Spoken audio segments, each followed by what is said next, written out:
Hello friends, আজকে আমরা একটা মায়ের সাথে অ্যাক্টিভিটি করছি। আমাদের লাস্ট অ্যাক্টিভিটিটা সবার খুব ভালো লেগেছে। আর্যবাবু যে হাটের ওপর যে অ্যাক্টিভিটিটা করেছিল, রেড হাটের ওপর, তো সেই জন্য আজকে আমরা আবার একটা নতুন অ্যাক্টিভিটি শেয়ার করব।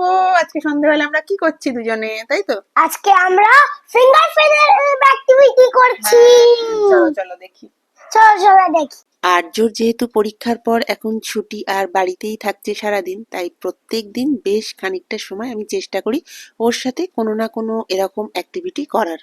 সেটা ড্রয়িং হতে পারে, একসাথে কালারিং করা হতে পারে, পেপার ক্রাফট হতে পারে, কিছু না কিছু আমরা প্রত্যেক দিনই করি। সব সময় সব আইডিয়া যে আমার মাথা থেকেই বেরোয় তেমনটাও নয়, মাঝে মাঝে গুগল বাবাজি, ইউটিউবের সাহায্য আমাকে নিতে হয়।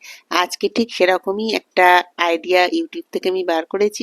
সেরকমই আজকে একটা দেখলাম, আর্য একটা ট্রি বানাবে এখন ফিঙ্গারপ্রিন্ট করে। আমি চেষ্টা করি অ্যাক্টিভিটিগুলো এরকমই করতে, যেটাতে আমার ইনভলভমেন্ট খুবই কম থাকে, মানে আর্য নিজে নিজেই পুরো ব্যাপারটা করতে পারে।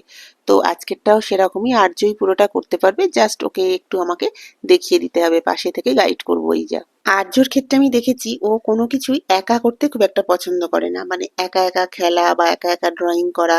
ও সবসময় চায় যে ওর সাথে একজন কেউ থাকুক, মানে ওকে কেউ সঙ্গ দিক, কিন্তু কাজটাও ইন্ডিপেন্ডেন্টলি স্বাধীনভাবে নিজের মতো করে করবে। এটা আমরা বানালাম, এটা কেমন হলো তোমরা বলো।